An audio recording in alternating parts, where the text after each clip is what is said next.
All right, good evening and welcome everyone to another Spiritual Science Loft Talk.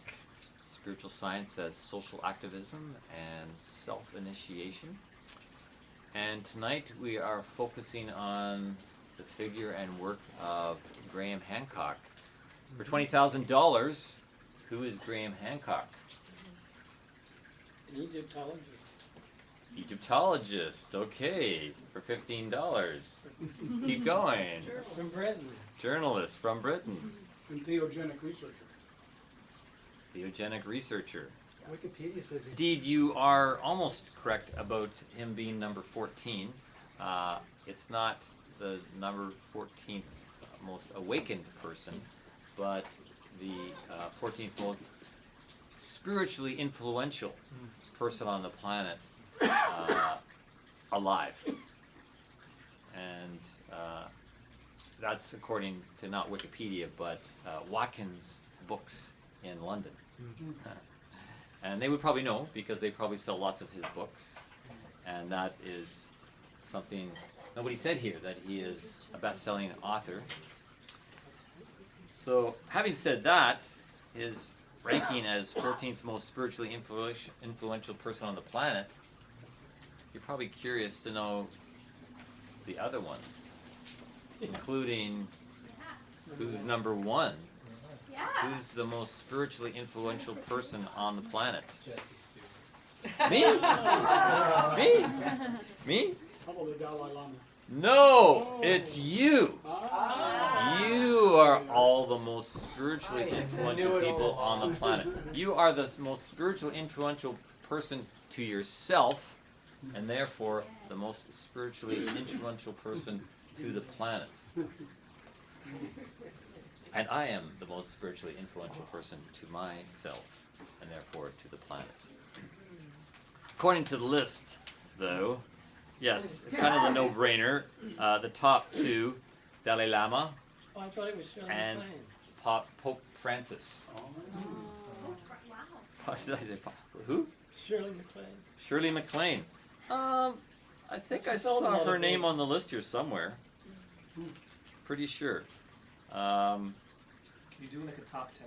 Yes. Like Letterman used Yes, to do, remember? I will do the top 14. So Okay. everybody Graham. up to Graham. So Dalai Lama, Pope Francis, Desmond Tutu. That's number 3. Number 4, Eckhart Tolle. Interesting. Number 5, Deepak Chopra.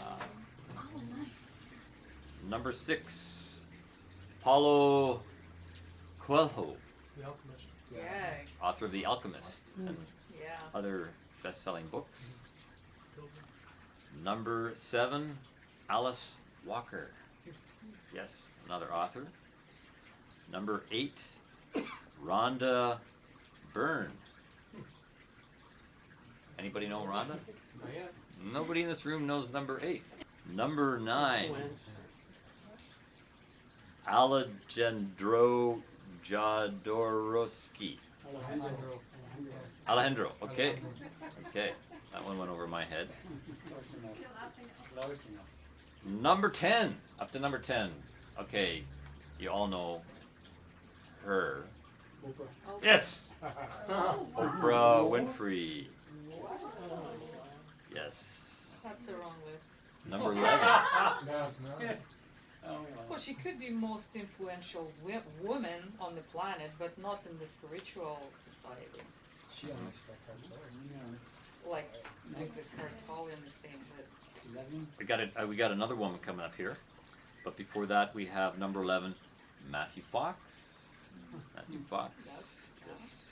Yeah. Very auspicious writer for many years. Well, he got kicked When he out got of kicked- the Catholic Church. Yes, excommunicated from. So he's got to be doing something right. Yeah, he's got to be doing something right. Yes. Number 12. She is quite well known. Maybe not Marianne Williamson. No, she's I think on the list here somewhere. It is Louise Hay. Oh yeah. Yes, Oh, indeed. the Hay House. Of Hay House. She started Hay House. And number 13, Jaggi Vasudev. I have seen him on YouTube talks, and Hindu master, teacher. Very interesting to hear. Like, he's bringing through classic stuff in a modern way. So, terrific. Okay. Well, yes, tonight we are going to look into the work of Graham Hancock. Some of the people thought that he was actually going to be here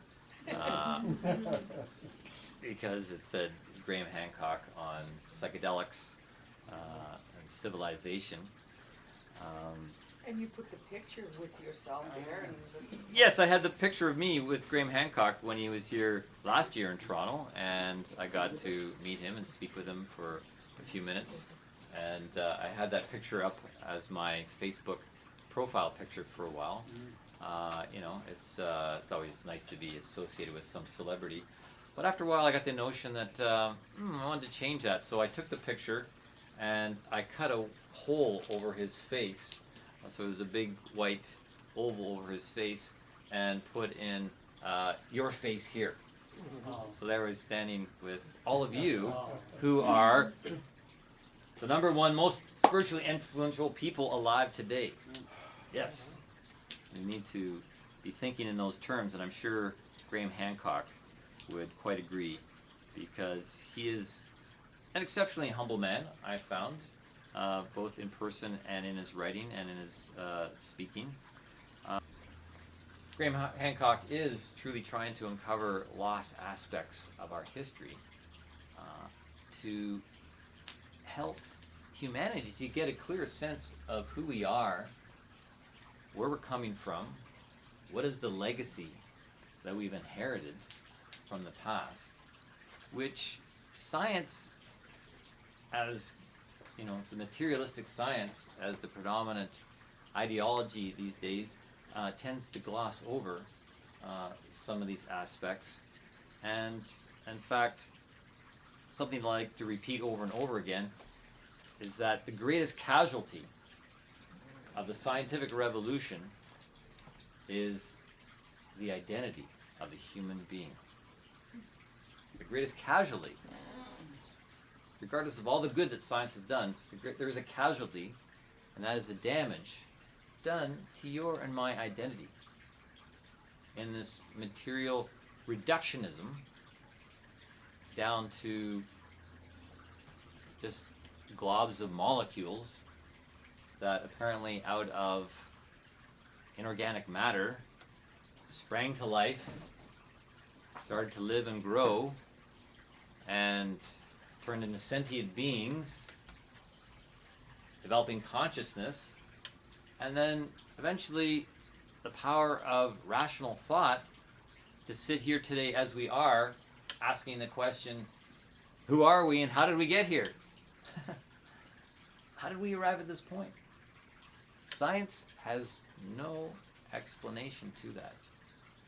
Science is able to tell us what has happened through the powers of observation, but they cannot tell us how it has happened. And they're far from explaining why it has happened. Because those sorts of questions have been the dominion of other aspects in culture through the ages. That of the spiritual streams, the religious streams, the mystery schools have held this sorts of knowledge, esoteric knowledge, as it is known, and given that to the people through their own forms of dispensation, the teachings, the legends, the art, and so forth.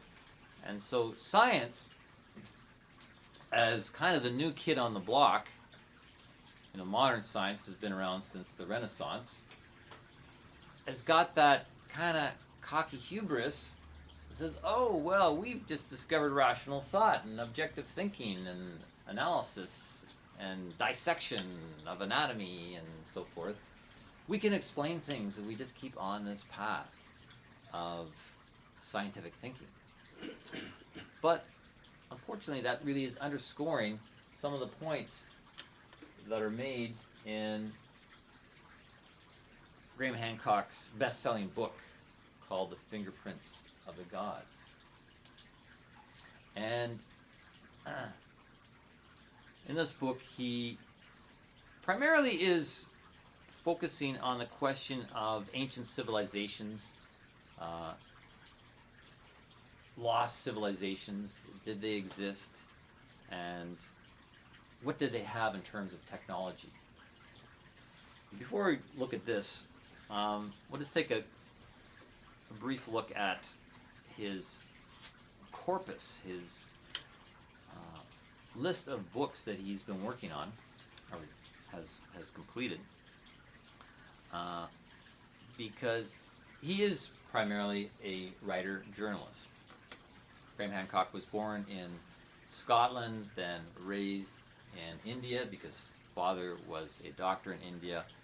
Then he went back to England and studied journalism and was assigned to become a reporter for The Economist magazine in Ethiopia, reporting on war and poverty and economics in that part of the world.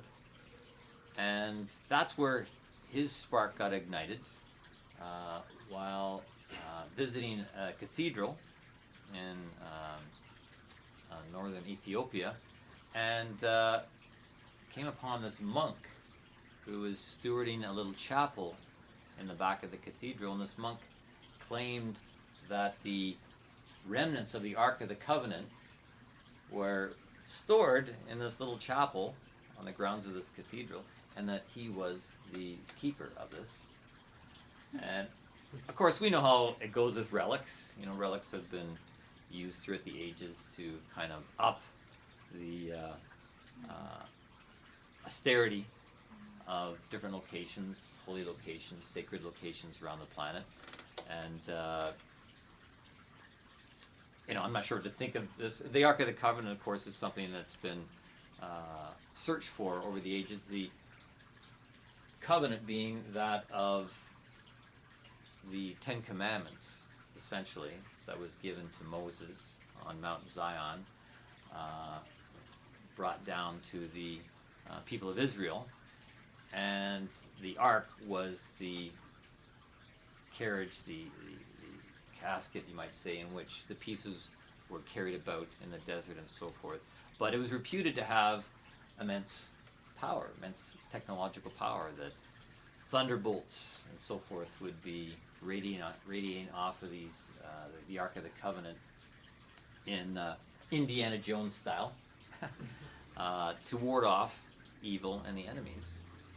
And no one knows where the remnants, the relic, is, but Graham Hancock encountered this little monk in this little chapel at a cathedral in northern Ethiopia who claimed that they were there, and he was the steward of it.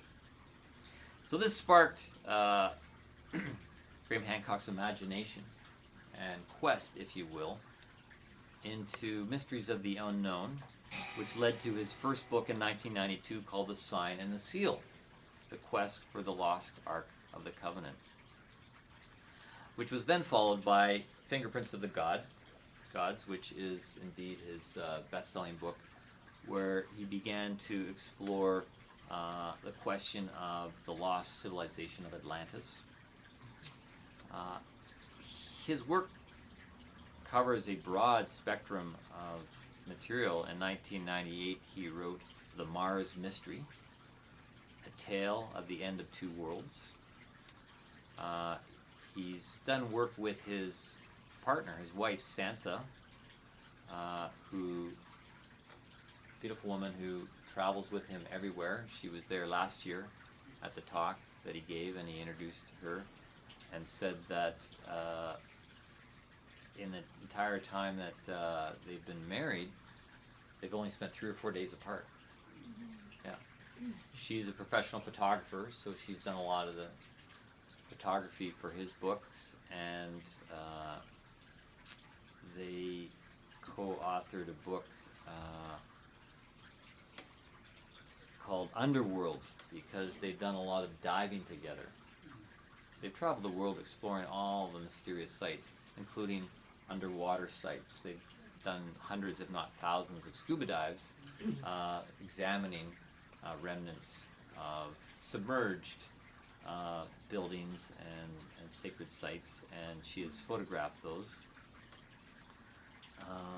They've done books on the mysteries of Egypt, and then his book Supernatural, which I have here, where his interest began to turn towards this whole thing of psychedelics and the use of entheogens and the influence that has had on civilizations. And then he turned his pen towards fiction, much to the chagrin of his publisher, because they wanted more of his research work, but he said that a lot of his factual work is treated as fiction by academia, so he thought he might as well write fiction anyways. So he's been working on a trilogy, really focused on ancient Mexico and the invasion by Cortez and things like that.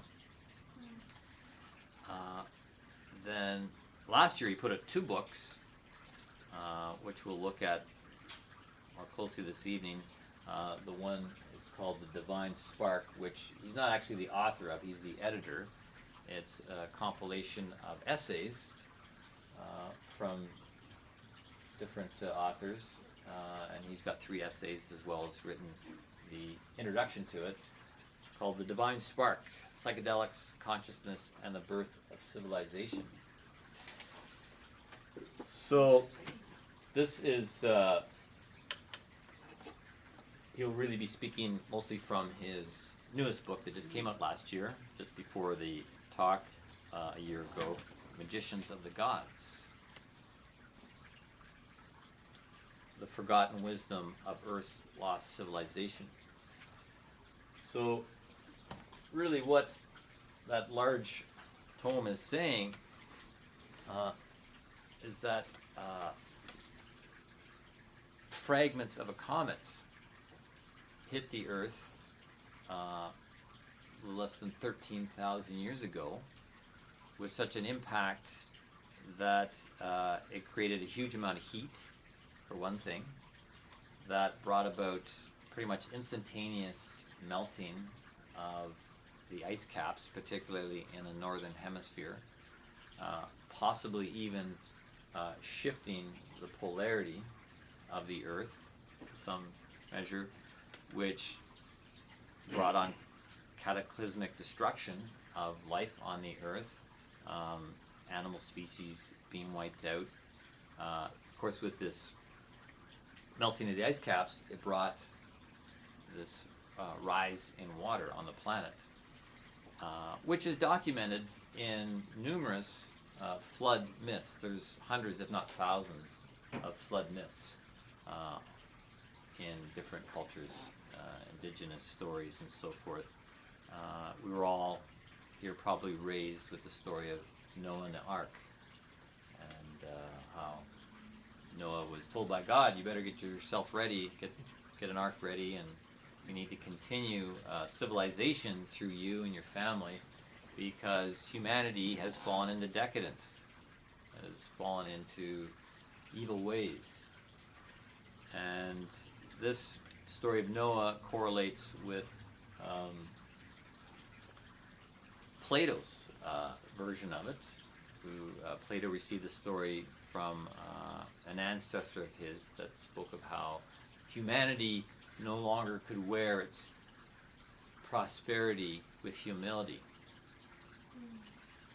And this is really the keynote of what he's saying and of this evening, is how we may be heading towards the same thing, and that this comet fragment or fragments that hit the Earth was not just some sort of random celestial event, that things happen for a reason, and it may have been, in fact, the fingerprints, the hands of the gods smacking down humanity for the decadence that had arisen in that time in Atlantis, because Atlantis apparently was a pinnacle civilization.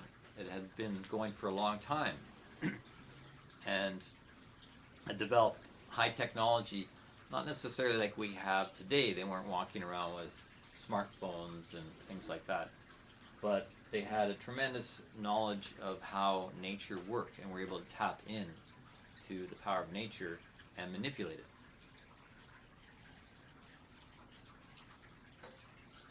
The Atlanteans actually had a very highly developed clairvoyance. You might say the third eye was highly evolved amongst them. And so they were able to look into nature, to look into its powers and manipulate it. And this brought about increasingly evil activity on the earth. And so they brought about their own destruction, which in fact may have been a fragment of a comet hitting the earth, creating this flood. And so the magicians of the gods, the teachers, the ones that survived, the ones that actually not only survived but saw it coming, before saw it coming, were able to already begin migrating out from the continent of Atlantis, which may in fact not only submerged but been pushed into the southern hemisphere. I watched a documentary recently about Hitler. Fascinating documentary based on a book called Grey Wolf, which was a term that Hitler used a lot. I think what is his first name? Adolf means wolf. And so he used that as a code name for a lot of things.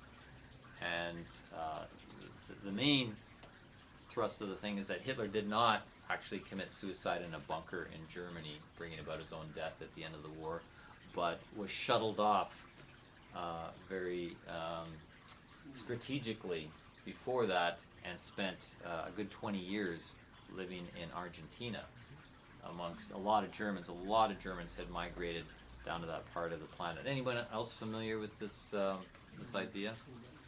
Yeah, it was quite eye-opening, and that sort of information has not been written into the history books, and we weren't taught that in high school when we were bombarded with all this information about World War II.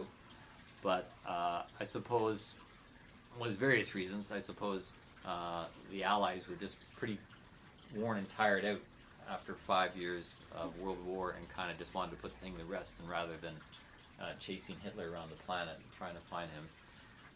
But anyways, I'm getting a little off topic here. The point being is, when he was in power, he was very much into the occult, and the Nazis were going into the Antarctic, trying to uncover the lost civilization, the remnants of the lost civilization of Atlantis down there, hoping to discover some of the powers, some of the occult knowledge that would give them world domination. And in fact, it could very well be that that's where parts of Atlantis are buried, because they've found fossils of tropical plants down there. How do they get down there? So that's another controversial area that Graham Hancock has gotten into, about the shifting of plates on the Earth to explain certain things.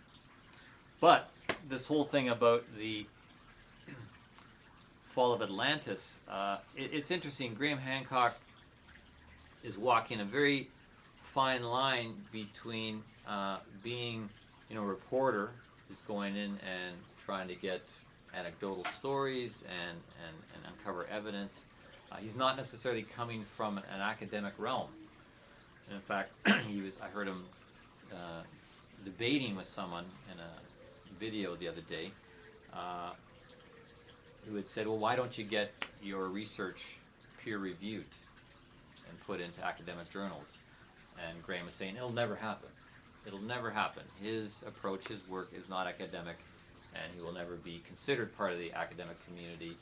They, in fact, think that he's something of a flake, which is rather insulting, because do you know what a flake is? Have you ever been called a flake? A flake, yeah, is superficial debris. To say that his work is superficial debris, it's crazy.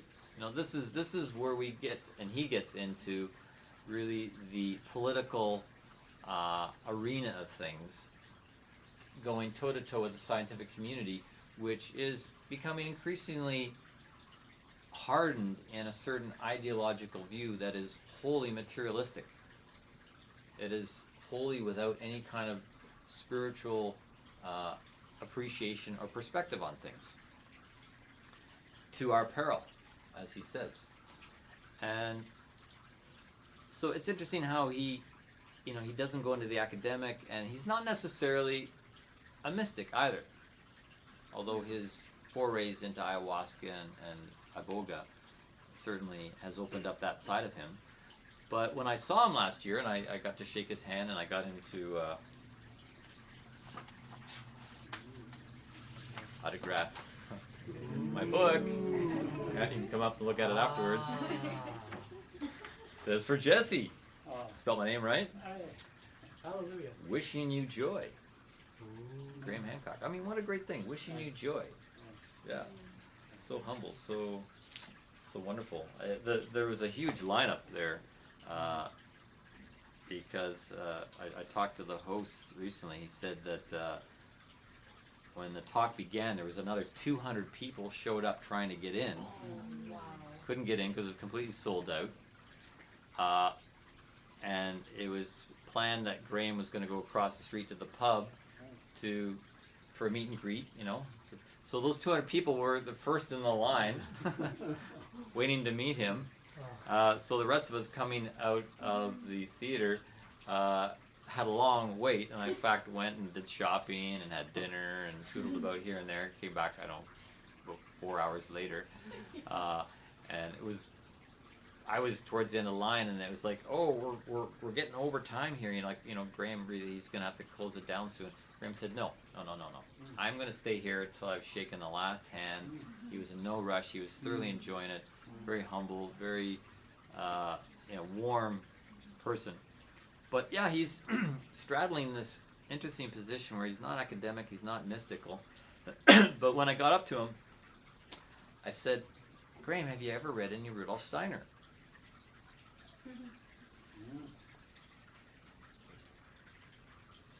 You want to know what he said? He said, no, but I've been meaning to.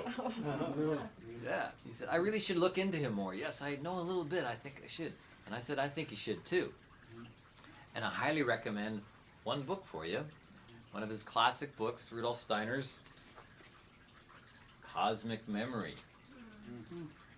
Where, in fact, Rudolf Steiner, it's interesting, he actually does it backwards.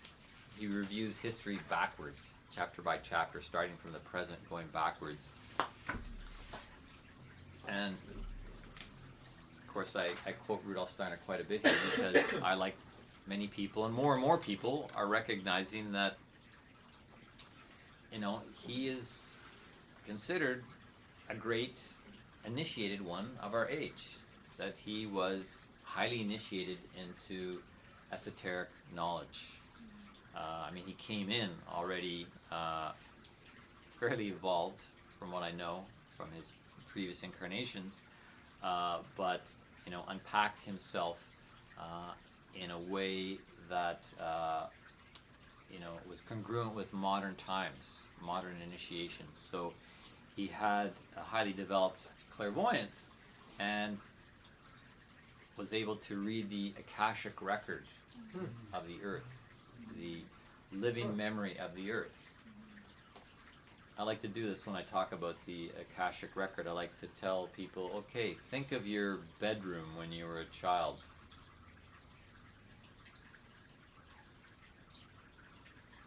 Picture its walls, the stuff you had in there.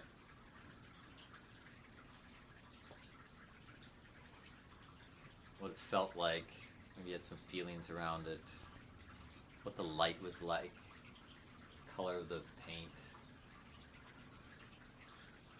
Okay, so you just remembered something that happened years ago. You didn't go there right now. You didn't go there today. It happened years ago.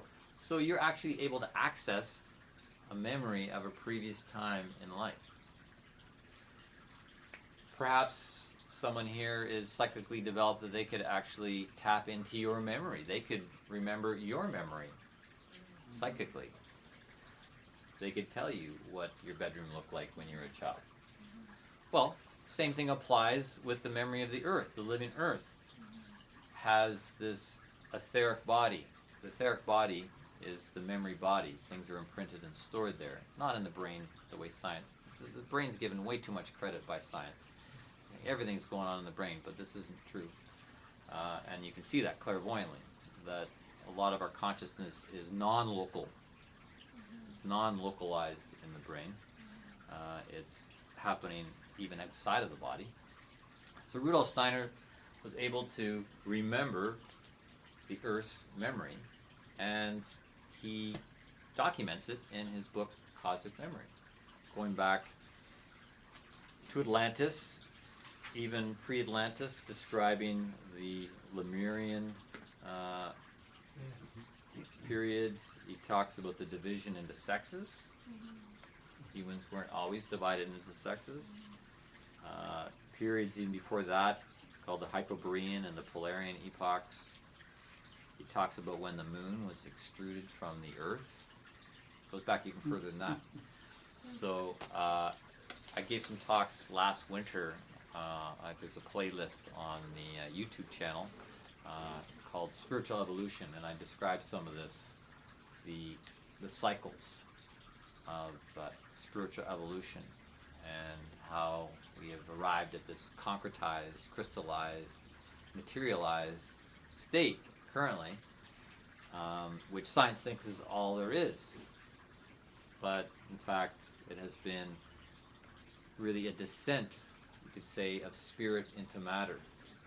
Science can look at the ascent of matter, which is actually going to re-spiritualize, but originally it was amaterializing down into matter. We live in the university of duality, so there's always two things going on at once. There's been this ascent from the inorganic lifeless matter into living plants, and then sentient beings, animals, into this human form, because there's been a descent. There's been something incarnating into matter. In fact, we'd be better to call evolution involution. There's an involving of the idea into matter. And in fact, there's a great exercise in one of Steiner's books, How to Know the Higher Worlds, where he talks about meditating on a seed.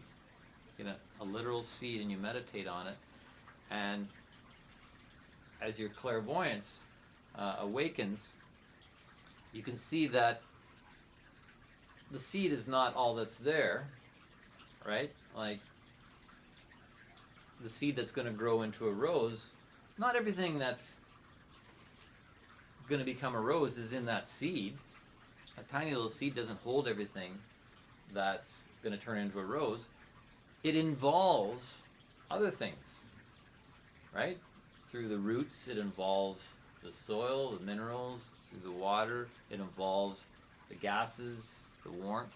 It's involving the elements, and not only the physical elements, but the non-physical elements, the etheric elements. And in fact, so the idea of the rose can land for a time into that physical body. And that's a great key to our own incarnations. We talk about growing up, but in fact, at the same time, in this dual thing, there's a growing down of our spiritual being. And that's the trick.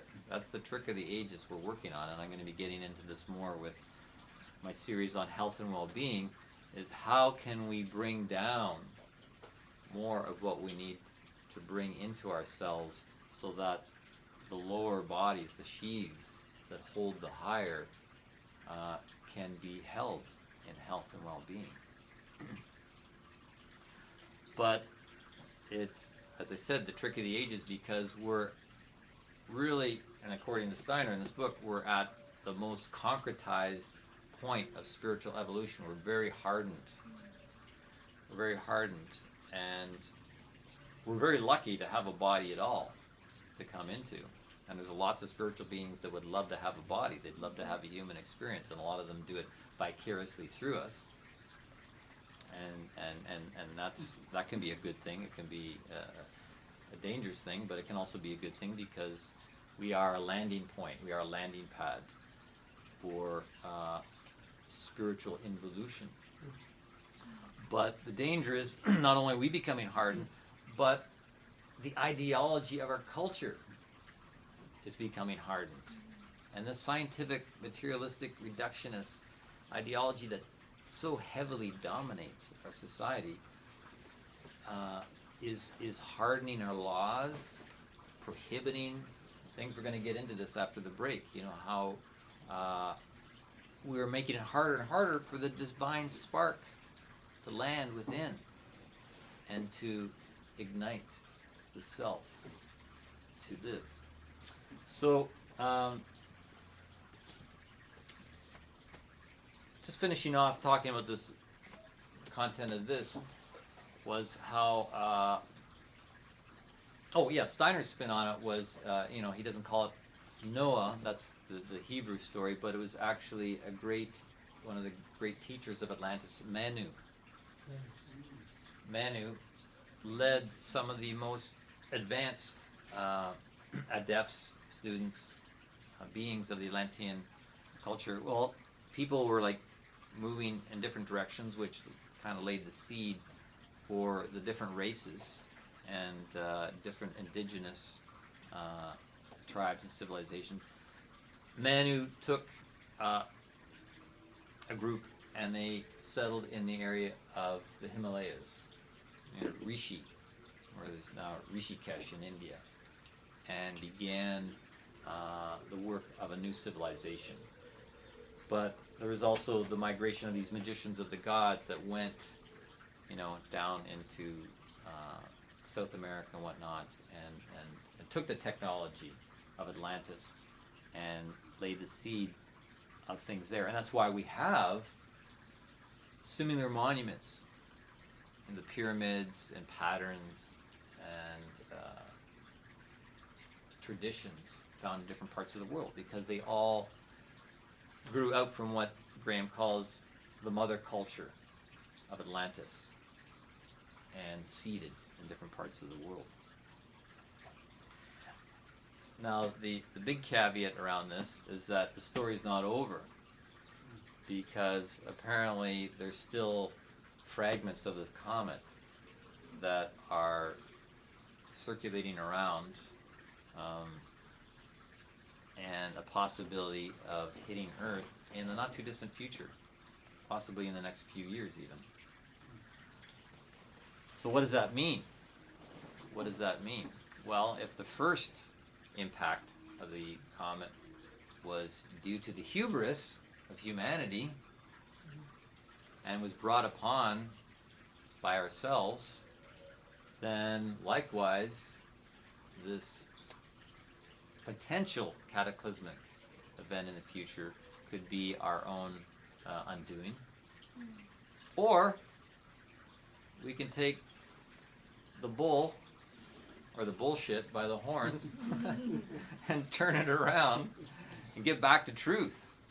Get back to the truth of who we are as spiritual beings that are hugely endowed with immense powers and potential.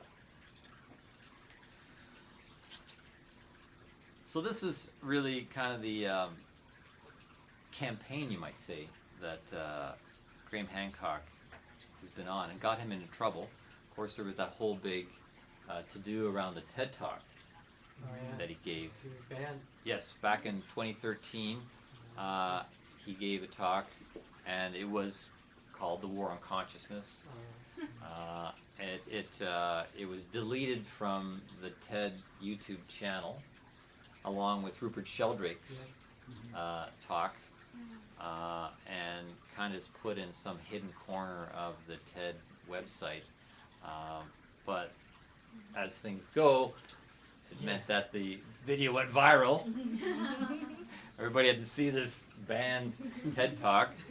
So it got millions in views in a short period of time. It was titled "Banned TED Talk," so it immediately got its attention. Yeah, and this led to you know, a bit of a war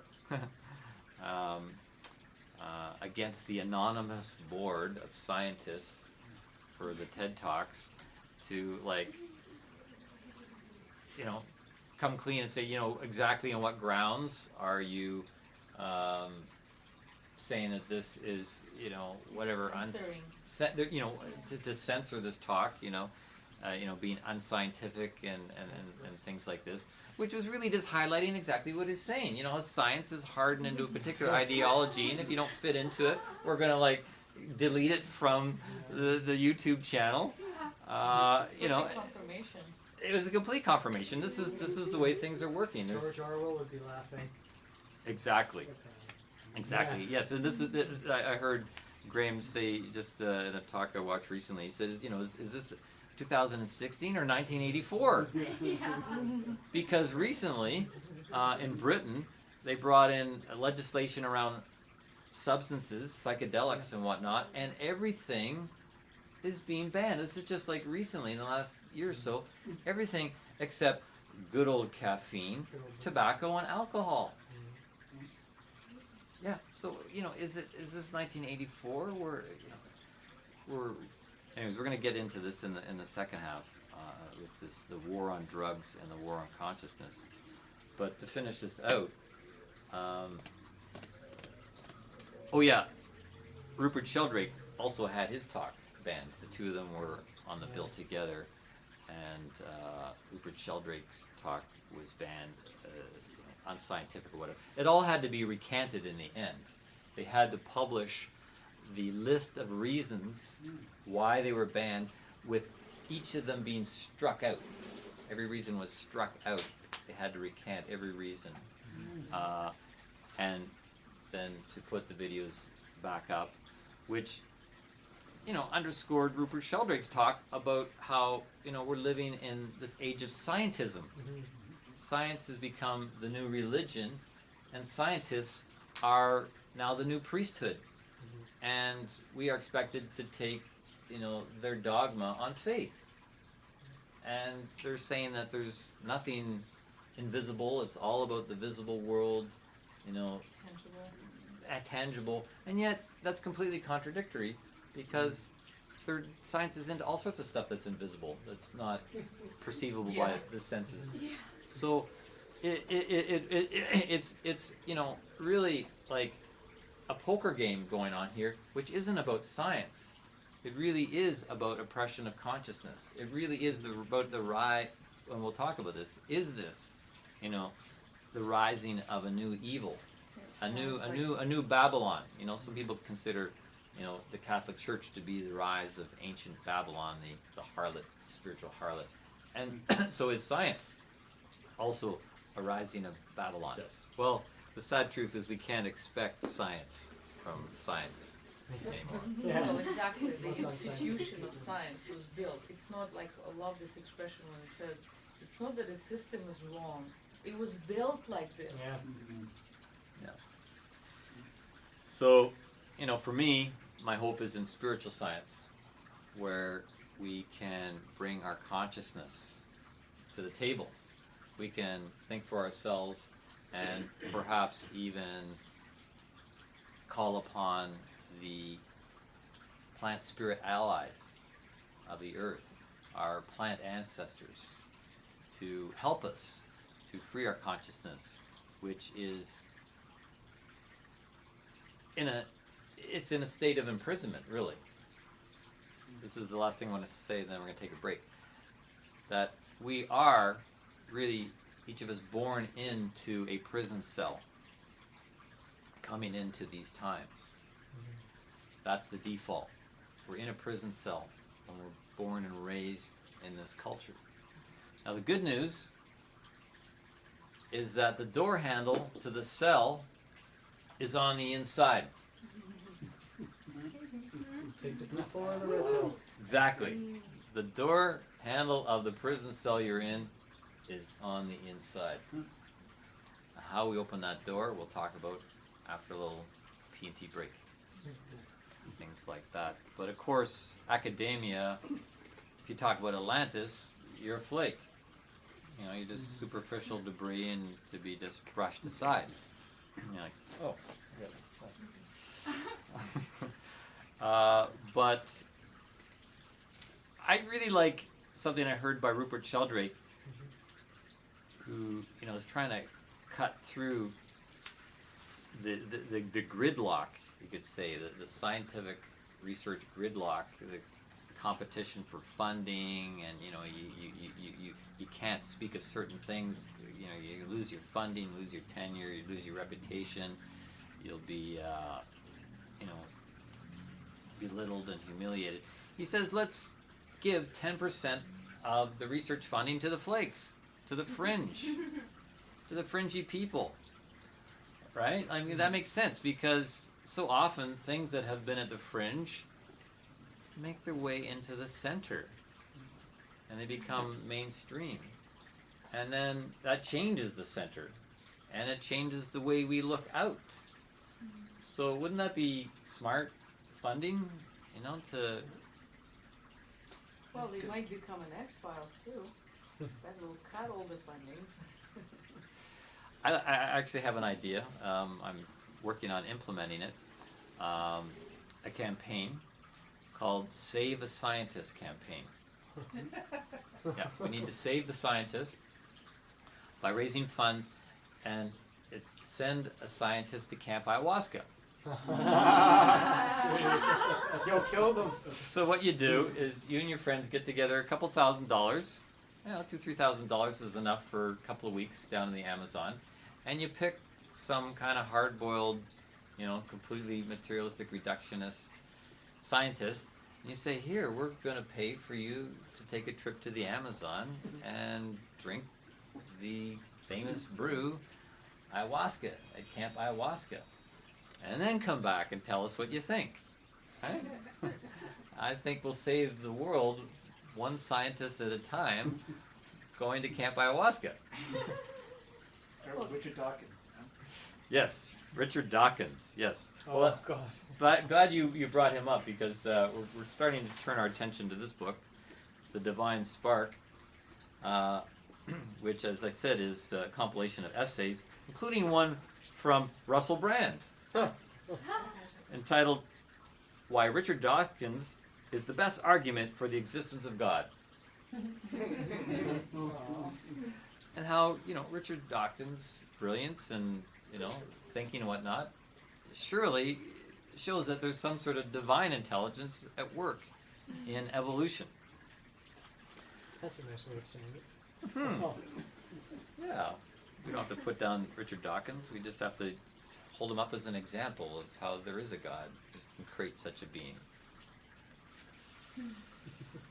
So, now we're getting into, yes, the divine spark, psychedelics, consciousness, and the birth of civilization. And the war on drugs. The war on drugs is where Graham Hancock really got his idea of the war on consciousness. The war on consciousness started with this political agenda back in the 70s, the early 70s, with the Richard Nixon administration, who proclaimed very boldly, really at the end of the hippie movement, that drugs are public enemy number one. That's a quote from Richard Nixon. And that began the war on drugs, which, you know, it's like, oh, okay, the politician's doing something, so we've got a war, you know, the Americans need some sort of war. So the war on drugs. But boy, what a buzzkill that was for the hippie movement. All of a sudden have, All this LSD. yeah, all these wonderful things being legislated as Schedule 1 substances in the highest illegality and penal punishment attached to them. But did you know that you have a Schedule 1 substance in your possession right now? Yeah. Yeah. You actually have an illegal substance in your possession right now. Because everybody has some DNT, some dimethyltryptamine, in their body, in your brain. So turn myself in. you turn yourself in. Don't tell anybody that. What's more, you're likely using it every single night. Indeed, users of DMT. I've been a substance abuser my whole life. We all have been. Yes. But yeah, it's illegal to have it outside of your body, and it's illegal to take it from outside of your body and put it inside your body. It could put you in prison. That's the war on drugs, which, having been proclaimed back in the 70s, and numerous studies have been done since then to see just how effective it actually is, and its effectiveness is pretty much nil, just about as much as the prohibition was in the 1920s when they prohibited the use of alcohol. Yeah, I was like, did that work? No, now the government's selling it to us. That's where it's led. People can go out and enjoy a drink socially and whatnot. It's not illegal. It's not prohibited. Although alcohol kills a lot of people, a lot more people than these psychedelics do. I don't know anybody who has died of taking ayahuasca, but lots of people dying from alcohol. I don't know anybody who's died from raw milk, and yet right now I'm in a battle with the Canadian government over being able to get access to raw milk straight from the animal.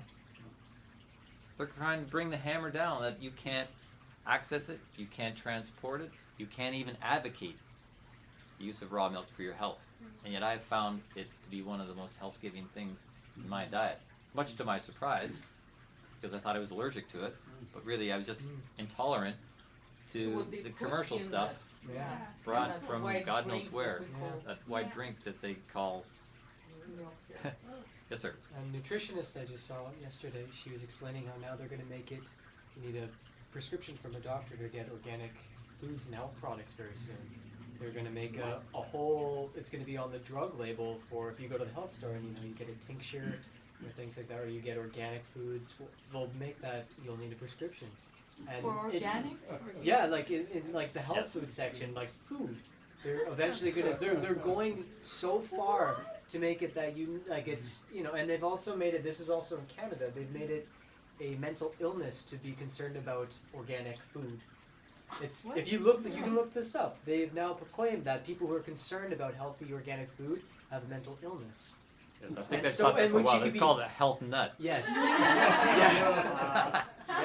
My health nut is almonds. Time to grow your own food. Yeah. Anyway.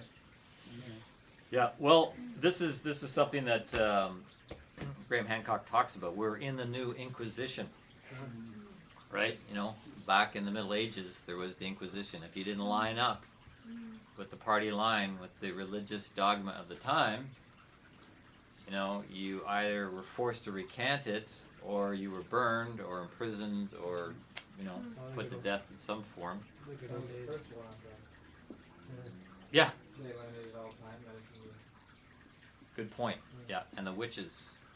Yeah, the evil witches. Yeah. Well, who's evil in this picture? With these sorts of things going on, war on drugs, war on health food, is it not really boiling down to a war on your and my consciousness? Because if you don't have good health, you can't have the body to hold the frequencies of higher consciousness. We're not going to be able to involve through involution the higher nature that is wanting to come in and re-spiritualize this material plane. and take it forward on its destiny, because we are the ones that are the vanguard of this planet's destiny at this moment, and we need access to those higher dimensions. So this is the battleground right now. So yeah, people annually in the US, 750,000 people are arrested for cannabis. 750,000 people arrested, thrown in jail. I mean, people are being imprisoned for using Yeah. plants, herbs, things growing naturally on the earth. We also have cannabinoid receptors, I think it's pronounced, as well as DMT. So that's another thing we have inside us that's illegal. Yeah, this. I'll be following this train of thought, which I began in my last talk on health and well-being within a spiritual science paradigm, about how the human is a composite of everything. We really are carrying with us everything that has evolved thus far. So that includes the mineral aspects of the earth, the plant, animal, and now in this human nature, trying to embody the spark of the divine. And we're trying to find the thing that can be the ignition to that spark, which brings us to this book, which there's some interesting essays. I'll just tell you some of them from the table of contents. Of course, Graham writes the introduction, then he has a chapter called The Consciousness Revolution. Then there's one from Graham, From Cosmic Consciousness to Convergence, Psychedelics, Entheogens, and Species Activation. Whoa, species activation, I love that term. One from Alex Gray, The Creative Process and Entheogens. Everyone knows that term, entheogen? Theo means divine, God, entheogen. So it's a substance that produces a divine state of consciousness, which some people call hallucinogens, but hallucinogen kind of has various connotations. It's like, oh, you're hallucinating. You're a health nut. Yeah, it's all in your head. Well, yeah, it is all in your head. The DMT is in my head. Leave it alone. Yeah, it's a good thing.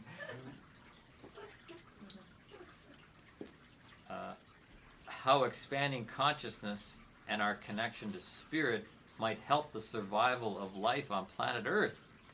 That's a big one. That's nothing. Yeah, survival. Well, that's kind of overrated. Nah. What do we need that for? Life is hard, and then you die. That's about it. So keep on trucking. Keep on trucking. Yeah, it's just you got a hole 6 feet in the earth. It's waiting for you. There's one called Whispering Leaves, Interspecies Communication. Well, it can't happen. Can't happen. Science will tell you it can't happen. You can't have interspecies communication. Telepathy doesn't happen. No, if it happens, then You're hallucinating. you're hallucinating. Yeah, and you're a health nut. You're just having a You've bad trip, man. too much granola, too many nuts in Too your much head. electric lettuce. Yeah. Get a steak. Did you know that ayahuasca was originally called telepathing? Of course, everyone knew that. Because they were observing how it enhances the telepathic capacities when you ingest it. I totally experienced that when I was in the Amazon. The little Shipibo shaman who spoke Shipibo and some Spanish, and I speak English and old French. We couldn't really communicate during the day, but at night, after I drank some of the brew, we were like yakking away there in the other dimensions. And he was showing me some stuff. It was quite phenomenal. But no, it can't happen. You're making it up, or you're fudging the results just to make it look like Quit it's. flaking this. Yeah. Oh, There you go.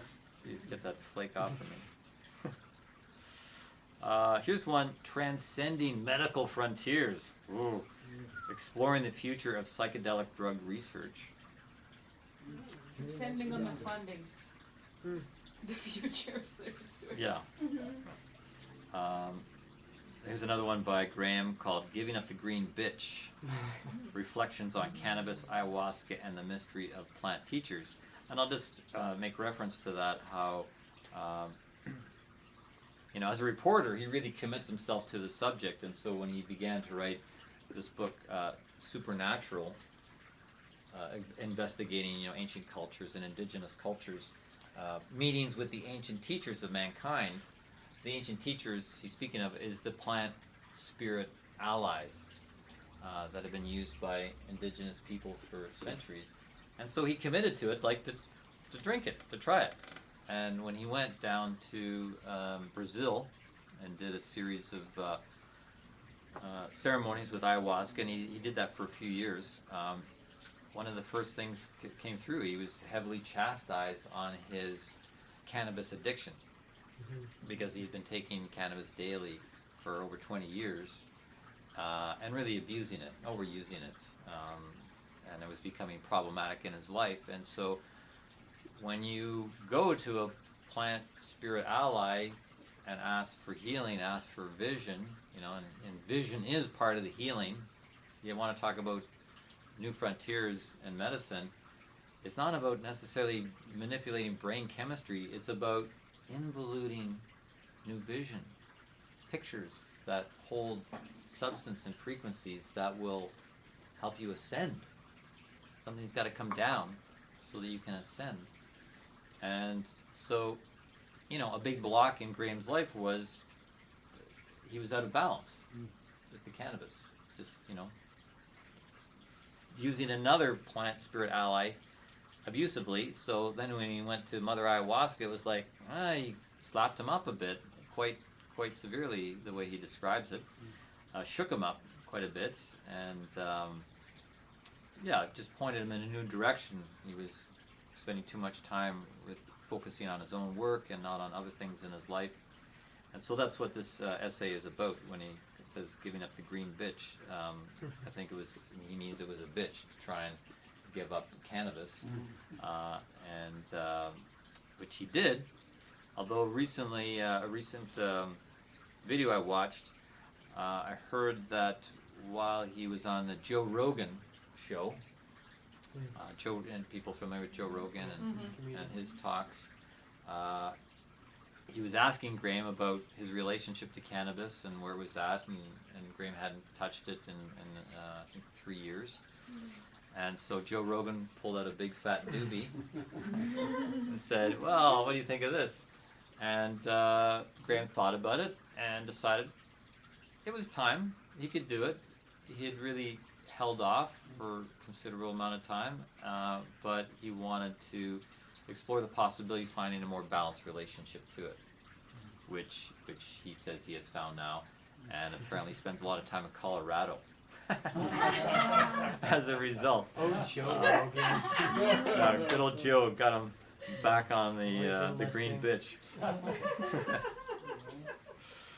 So, but okay, so now he's fine with his relationship with ayahuasca. He's done iboga. He's got cannabis, but he's on this campaign about the war on consciousness that began with this war on drugs and the suppression of these substances. And I think I'll read a little bit here because a lot of it is around what we think consciousness is. Which, in science they think it's really just, brain activity. Basically, it's a kind of an accidental thing.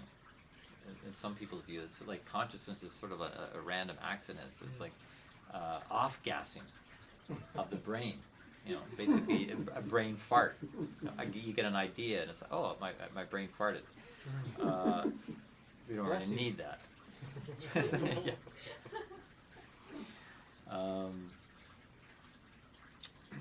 He says, I suspect the real breakthroughs in our understanding of consciousness are going to come from an entirely different direction. That direction, controversially, has to do with psychedelics, which, as many of the contributors to the Divine Spark argue, offer spectacular potential for the investigation of the hard problem of consciousness. After a hiatus of nearly half a century, this potential is again beginning to be explored by science, although as yet only in tentative and limited ways that focus on therapeutic outcomes and that shun the use of psychedelics to explore deeper mysteries of consciousness. Indeed, even in the therapeutic arena, continuing delays, sidetracking, and shortage of funds are still the norm and arise entirely from the ideology of the mind programming exercise called the war on drugs that we have been subjected to by our governments since the 1970s and that continue to undermine the most basic values of Western democracy. I'm going to read a bit more here in this section called Sovereignty over Consciousness. What, after all, is Western civilization all about? What are the greatest achievements and highest aspirations? It's my guess that most people's replies to these questions would touch, before all other splendid achievements of science, literature, technology, and the economy, on the nature and growth of freedom. Freedom, individual freedom, is one of the greatest achievements of Western civilization, including, but not limited to, freedom from the unruly power of monarchs, freedom from the unwarranted intrusions of the state and its agents into our personal lives, freedom from the tyranny of the church and its inquisition, freedom from hunger and want, freedom from slavery and servitude, freedom of conscience, freedom of religion, freedom of thought and speech, freedom of assembly, freedom to elect our own leaders, and freedom of sexual orientation. This list of freedoms we enjoy today that were not enjoyed by our ancestors is indeed a long and impressive one. It is therefore exceedingly strange that Western civilization in the 21st century enjoys no real freedom of consciousness. There can be no more intimate and elemental part of the individual than his or her own consciousness. At the deepest level, our consciousness is what we are. To the extent that if we are not sovereign over our own consciousness, then we cannot in any meaningful sense be sovereign over anything else either. So it has to be highly significant that, far from encouraging freedom of consciousness, our societies, in fact, violently deny our right to sovereignty in this intensely personal area and have effectively outlawed all states of consciousness other than those on a very narrowly defined and officially approved list.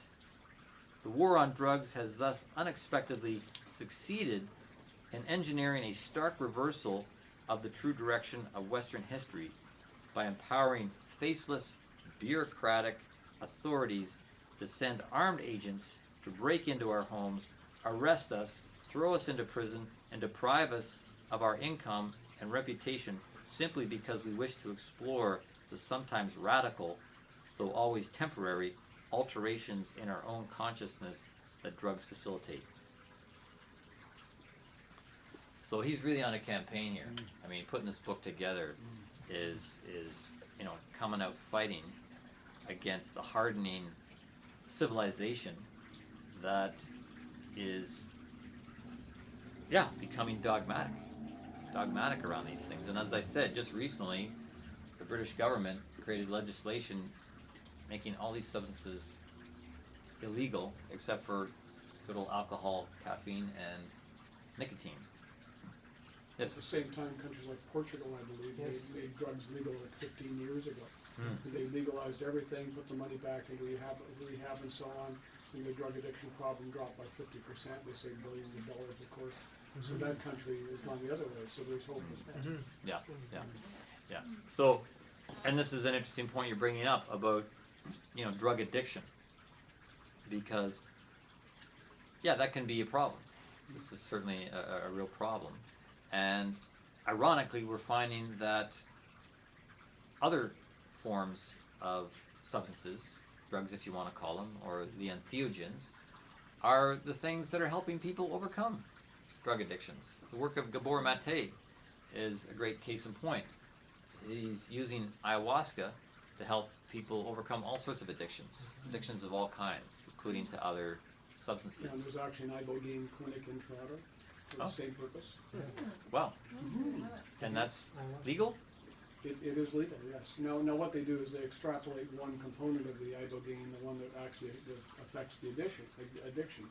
The frustrating part is my girlfriend, the previous girlfriend, had a daughter who had a meth addiction, and she talked about getting her in there, but they don't take anybody with a history of mental instability or mental illness. So, you know, she wouldn't qualify because she's a drug addict. Yeah. Yeah, well, it's interesting to know because I know they shut Gabor Mate down.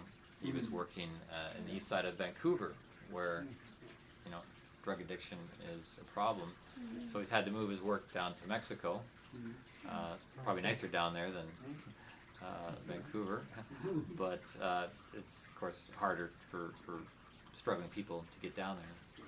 But that's our Canadian government. That's our tax dollars at work. It's shutting people down.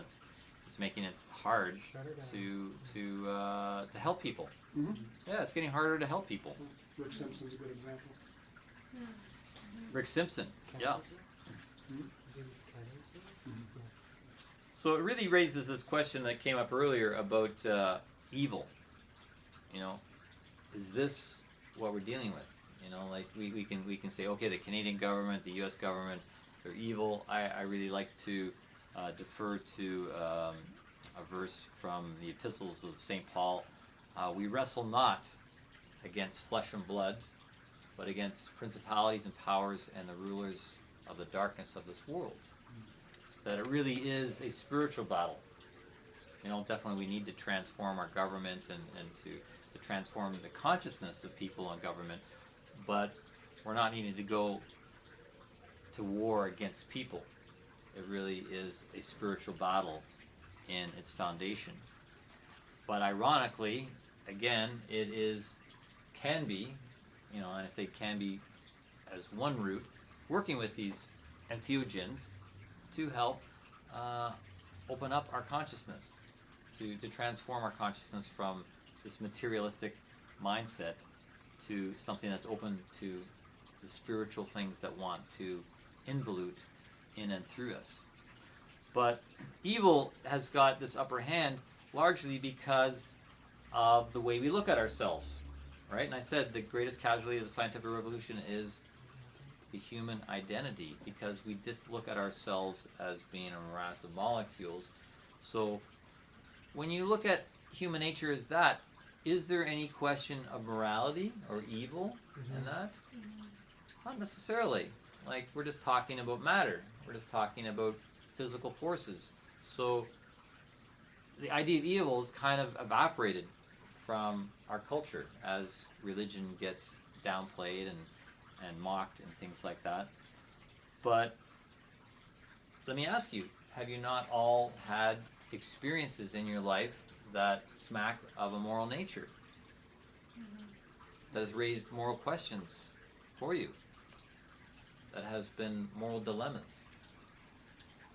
So this is the part that we need to open up, and this is the thing that Graham Hancock and myself and others experience under the influence of plant spirit teachers like ayahuasca, that yeah, they may be helping us to heal on a physical level or energetic level, but often it really is addressing our moral nature, really hitting at the heart of who we are, you could say, as karmic beings, to kicking our karmic ass back on track and getting back into balance. Sorry, Jesse. Yes. What is your definition of moral? Or what do you mean when you're talking about the moral? Yeah, this is I love you always ask, like, questions that I'd like to say, oh, I'll do a whole evening talk on that.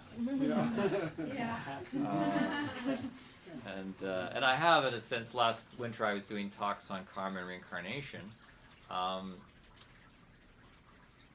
You know, you get what you give, right? You know, like what you put out is going to come back to you. So we need to have consciousness about our actions, which is what karma means. It means action. But if you're looking at us just as atoms and molecules, it's just about gravity and magnetism and electricity and chemicals. And it's like, well, there's no moral nature. There's no choice and things like that. You're not making choices. It's just your brain is kind of functioning off of your genetic code and things like that. So, you know, this reductionist view has really cut out this moral questioning that we should be carrying with ourselves day to day and what we're doing. So moral is a set of rules? No, not at all. Not at all. Well, Thank you. yeah, I'm trying to. Yeah, no, grasp well, what- see, what yeah, it really stems from our moral nature. It really stems from our spiritual nature, and of course our spiritual nature has been carried through the religious aspects of culture, and often religion is identified as a set of rules. So that's sometimes why we think morality is about rules, and you know, thou shalt not do this and thou shalt not do that. That aspect of morality is really was really given from a higher place to humanity when they were in a lower place, and they needed rules. Lower, like even in just in terms of immaturity. You know, as with a child does need rules at a certain stage in its development so it can develop its moral knowing, its moral compass. So there is a place for rules in moral development, but ultimately the law is the law of love.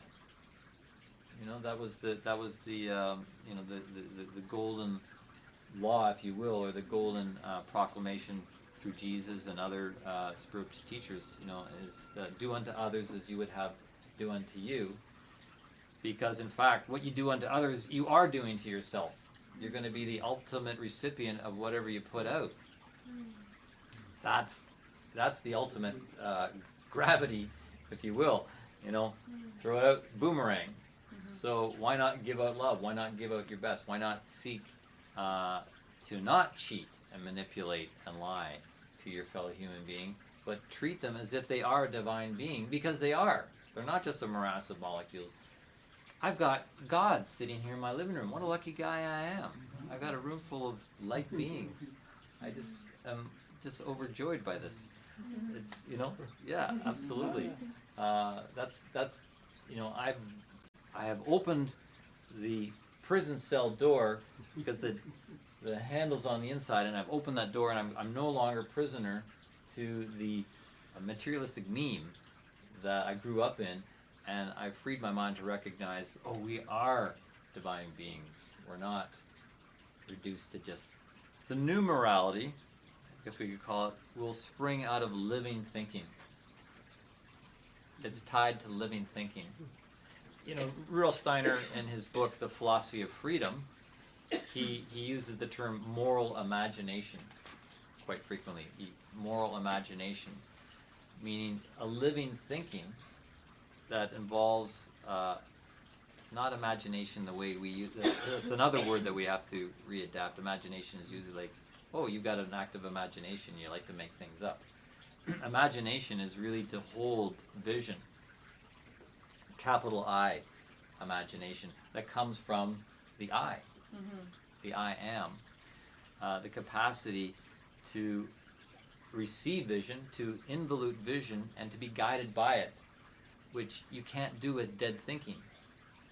And that's the problem with our society. That's the problem with our political realm and economic realm. It's dead, old, outdated thinking, and politicians haven't got the power or the balls to step up and change it. And everybody's thinking, oh, we need a collapse. Well, I don't know if we need a collapse.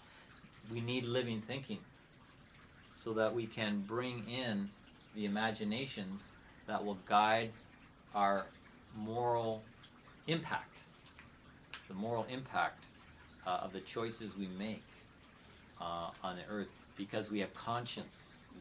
We live with knowing. I live with conscience. I know that, as I give, I invite people into my home, I receive. And it's very immediate. Like, I'm receiving right now, having, otherwise I could be here alone just watching Friends on the internet, pretending I had friends. So, but I have a room full of lovers, divine lovers. So, and to have this living thinking and the moral knowing, it's the divine spark. So how do we get that divine spark? So he traces evolution of the human being, from like 7 million years ago, very slow, what he calls boring evolution, up until about 150,000 years ago, we kind of bloomed physically into something that is what's called the modern human anatomically. This kind of carriage. And then, beginning about 40,000 years ago, there's this birth of this mysterious something that we see in what he calls representational thinking, which is seen in cave art and rock art, and you could say the birth of spiritual culture, spiritualization of the culture.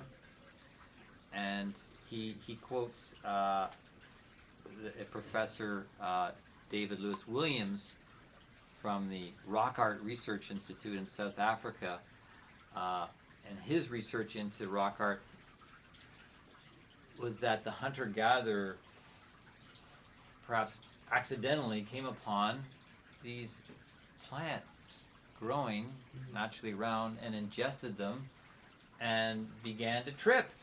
That's It's illegal. Hmm? Illegal. Yeah, well, I guess the narcs weren't around They didn't know it then. back then. But this was the ignition. This is the thing that ignited the divine spark, and this representational thinking, which we could also call moral imagination. And they depicted it on the rock and cave art, which just follow more recent history that evolved into incredible structures and art and patterning and sacred geometry over the last centuries that we were aware of.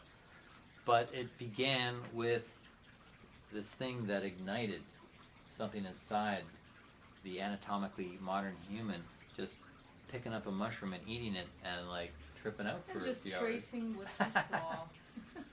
Yes, which included perhaps encounters with interdimensional, extra-dimensional beings. Of course. Now, where Graham Hancock diverges with this Professor David Lewis Williams is that Lewis Williams says, well, it was just hallucinations of a brain chemistry that was being activated, and it really was basically children just scribbling on the wall. I mean, this guy's devoted his life to researching this stuff, and that's his conclusion, it was just hallucinations of a brain that's being activated and suggests nothing of a divine world at all. Totally missed the ball. He probably just wanted to protect his funding. That's why he said that. Otherwise, he would have been considered a flake, well, the dandruff on the scientific world. So, of course, Graham Hancock takes a different approach. That no, the shamans over the centuries have not been investing their time and efforts to work, in service to their tribes and communities, ingesting this stuff, just so they could trip meaninglessly. Mm-hmm. But in fact, this ingesting of these plant spirit allies opens something up in the anatomically modern human that could involute something of a higher nature. And this is this picture I keep coming back to, the polemic between that which is ascending physically and that which is descending spiritually, and how this is meant to transform matter and re-spiritualize it. And that is the destiny of what's going on in our solar system. Just as the destiny of planting that rose seed, you look at a seed and you go, I don't see any rose there. But the destiny of the rose is around it. It's present with the seed. And if you meditate on that seed and develop your clairvoyance, you'll see that the idea or the presence, the metaphysical presence of that being is there, even before the seed is planted. But then when it's planted, it involutes all these different elements, including its spiritual nature, to hold that spiritual nature, become a rose. Likewise, plants and planets, they really operate on the same mechanism. They have a destiny to bloom into something, and we all have something. But if there's a war on our consciousness, it's trying to put a ceiling there so we can't bring it on down. That's really what it is. You know, we're like the fleas in the flea circus, right? You know how they train fleas in the flea circus? They put them in a box and with a lid, and the fleas will bounce up and hit the ceiling. And after a time, you can take the lid off the box, and the fleas won't jump any higher because they think the ceiling's there. We're all like trained fleas. Yeah, you don't go any higher than the ceiling that's been set there in the cultural ideologies that we were all taught from grade 1 up. It reminds me of with sports, when people advance, like nobody, like I followed skating for a while, so you know when a skater does a quadruple twirl, all of a sudden other skaters are doing quadruples and it's never been done before. Yes. So they've broken the ceiling, and I guess that's what we have to do too. Precisely, thank you, exactly. That, and I think I had that somewhere in my notes about the 100th monkey. Yeah. Right. We got to work on that. We got to capitalize on that. When each one of us, when we develop and exercise our consciousness, it is influencing everything and everyone else. That's why you are the number one most spiritually influential person on the planet. When you do something, it influences the entire planet. So, I mean, this is why you know, Graham Hancock is, you know, becoming,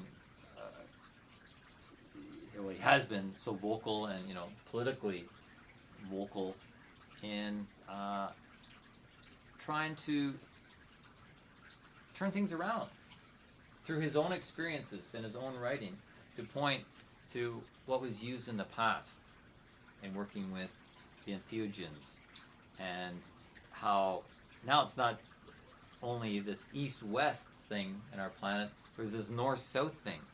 You see all this stuff coming up from South America, the Amazonian medicines and whatnot that are influencing northerners going down there, and they're learning to be shamans, and they're coming back to North America and keeping these ways alive, because quite frankly, a lot of the people, the young people in South America aren't interested.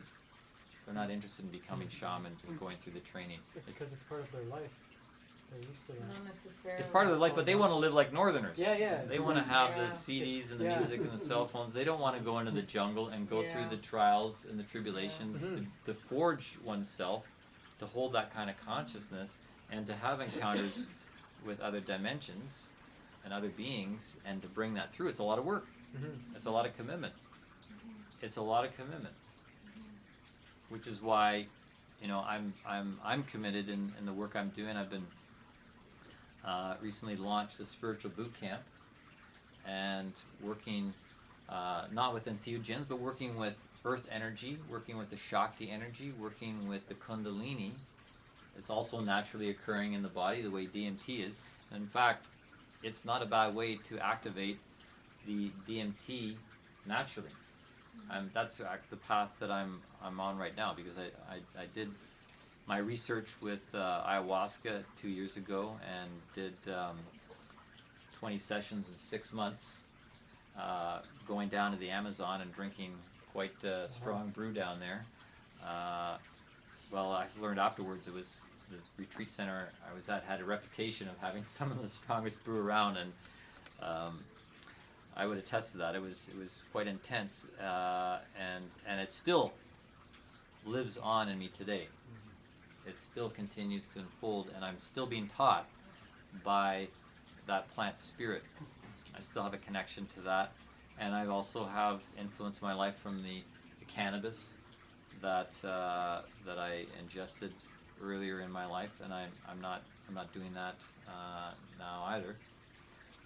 But working with Tantra and the cosmic fire, which is really where these agents lead us. They lead us back to ourselves, and that's where I arrived at my last ceremony with ayahuasca. Was I went to the in the state of under the influence of ayahuasca, and I said, I think I'm done with the purging, and I think it feels like I need to close this now because it's really been intense. And it was like, yeah, this is right. As a matter of fact, I think she was thinking in me, telling me, you've had enough. I realized that recently. I thought I was telling it I had enough. She was telling me I had had enough. I had reached the point. I mean, that's the incredible thing. They think within us. They really, help us to get the right thought. Hear yourself. To hear myself. And since then, my life has changed. I've come into a bloom of the work that I do, the healing work that I do with people, and the community work I've done with people, and then working with Tantra and the spiritual boot camp. And through the Tantra, I'm really finding we can get these altered states of consciousness naturally. And in the Tantra, I'm learning there's the path of surrender and there's the path of will. And when you work with these entheogens, it really is a path of surrender. You really give yourself over to the plant being, much the way they did in the classic early trainings of yoga. You gave yourself over to the guru. And the guru thought within you. You focused on the guru, and the guru produced thoughts within you and guided you in your moral behavior and moral development and so forth. So these plant spirits, they think within us when we surrender to them, but the path of will is in some ways harder, although I wouldn't say it's easy, taking ayahuasca or these other things, but to work with your kundalini takes a lot of discipline, a lot of commitment, and an effort to be repetitive with the practices. But I do believe that is the way of the future. It is bringing in the self much more strongly. There's an interesting book here I'm reading, and I'm going to present from this in 2 weeks in the health and well-being talk. In place of the self, how drugs work. And when we surrender ourselves to these substances, they do take the place of the self. For a time, and they do work on us and healing. They produce those thoughts in us, and that's really been the trajectory of evolution, is that higher beings and other beings have thought within us, and we have been thinkers in service of the thoughts, but we now have to become we have to bring in ourselves and wholly be those thinkers that are capable of living thinking, not necessarily taking substances. I'm going to be talking in 2 weeks a lot, continuing on this theme about how the different substances affect us. We're going to get into nutrition. We'll start off with a bit of a review on Graham Hancock's talk and looking at how these substances work and when we should use them and when we might consider moving on to a different program. And that leads into a talk 2 weeks after that, a month from now, called The Alchemy of Ancient Initiations. So I'm going to look at what those ancient temple initiations other types of initiations were all about, and how substances were utilized back then, and what was happening on the different levels of our being. Because now we're getting a handle on what the etheric body is and how it works, and how the astral body works. I gave that talk 2 weeks ago. If you want to watch it on YouTube, the second half, I described these bodies, and it's good to have an imagination of what they are, so then you can become more of a master of these things in your life, because you know what you're working with. You're not just working with a morass of molecules. You're working with things that are a composite of all else that has evolved on this earth. You have it all within you. So how can we self-initiate now? Where is the place of these substances, and what are other things to be working with as well, so we don't get into those potholes like Graham Hancock, who was relying on cannabis for over 20 years. You know, a doobie a day keeps the doctor away. Well, it got him into trouble in the long run. So staying awake to this, and then in the new year, starting up the next wave of the spiritual boot camp. For anybody who might be interested in engaging in that, it is threefold, which helps people to evolve in their sexual nature, their social nature, and their spiritual nature, because those three things are interwoven. And to begin to do practices and study and things that opens up the picture that's been reduced by this prison cell we've all been put into with the current scientific means. We've got to open that door from the inside with knowledge and the right kind of practices that are appropriate to us as moderns. How you see it yourself, you interpret it like for yourself. What does that mean for you more? To live with conscience. Okay. Yeah, conscience. To improve the greater good. Mm-hmm. It's about the collective. And it's interesting, that word conscience is science. Word con means with, and word science means to know. So to live with knowing. To live with a knowing of what your actions are doing, because you understand that. So yeah, the word moral, I think we need to embrace again, because it's been eliminated from our vocabulary because of some of its older connotations, you know. A question, I was just waiting if anybody, but a question that I've been asking myself for a long time is actually, with Graham Hancock, and his point on cannabis, I've noticed that's sort of a very similar point where that was something I used to use for a long time, and then I put it off, and then I try like mushrooms or salvia or other things of that nature. There were other psychedelics, and then now the thought of ayahuasca. But one thing I feel is there, and then now you're saying you go to tantric teachings. Is that sort of a way of bypassing the need of an external substance? Because I would like to figure out if there's a way of getting these answers from within, or as Don Juan would say to Castaneda, he gave Castaneda all these like peyote and all that because he was a blockhead. He had to break his head open to really ask questions. Yeah. Is there a way of, I guess, breaking your head open without something like a hammer? Could you yourself like whittle it through like a dandelion root through concrete? Well, I think that's the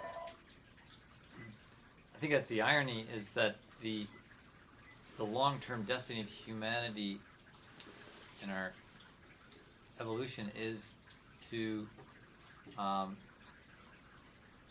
have to rely on any kind of substance. As we spiritualize and move away from our material thing, we've had to rely on the mineral kingdom. We've had to rely on the plant kingdom. We've had to rely on the animal kingdom. But as we evolve into a higher nature, we're going to get to the point where we don't need to eat. We won't even need to have sex. I'm studying tantra. Working with sexuality, but like ultimately we're going to develop an independence from those things. Mhm.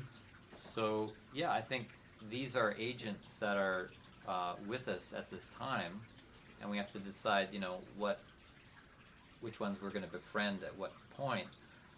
But ultimately, it's transcending even that. But we may need them in the meantime to ignite Mhm. that divine spark in our self-initiation. So I guess it sounds like it's sort of we're all on a quest of figuring out what anchors us to this world and what can, I guess, lift us out. And I'm always curious if there's ways of identifying those anchors and what one can find, like what scissors you can use to cut the ropes. And Well, I saw during the break, Laura was dowsing with you. Yes. That is something I do as well, and she's tuning into the vibrational pattern of something. With a particular kind of dowsing, we're not doing mental dowsing, we're doing vibrational dowsing, where you can tune into the vibrational pattern of something and you can compare its resonance with something else to see if it's appropriate or not, if it's complementary or repulsive. Mhm. And that's a day-to-day practice. One day you need maybe to eat an apple, and the next day it might be orange. Mhm. You don't know the reason, you don't have rationale, but your body's energetic wisdom knows, and so being able to tune in. So that's part of the tantric development, is to develop this transceiver antenna-like nature that we can communicate with the world around, and all the vibrations being given off, and find, oh, I need that. I'm going to share a bit in 2 weeks about how you don't necessarily need to go and buy supplements. I used to buy supplements, Yeah. And then I was going to the store and it's like, oh, I need that, but I couldn't pick it up off the shelf. I was reaching for it with my hand, but I couldn't pull my wallet out.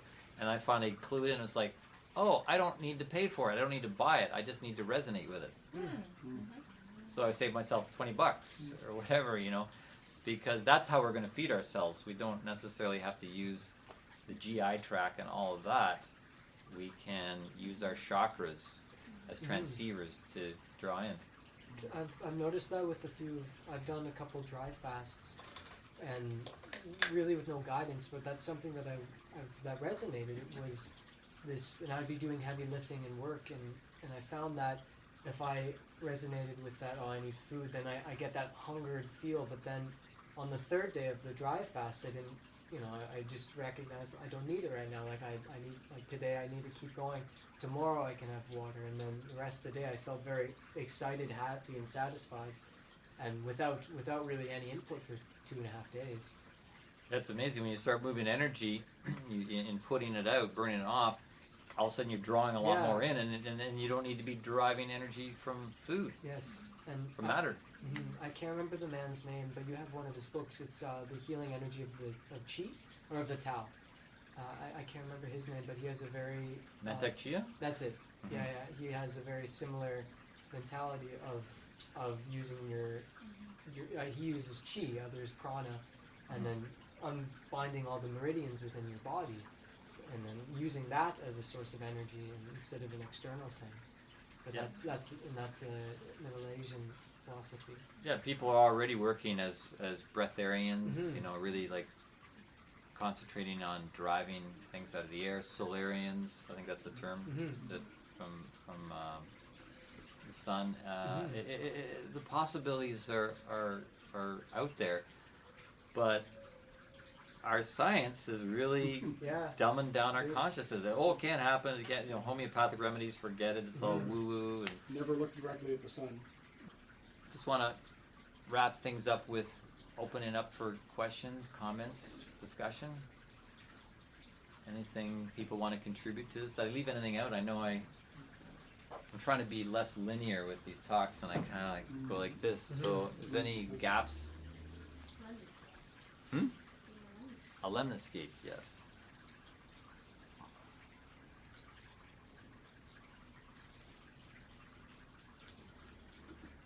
We'll give silence the last word.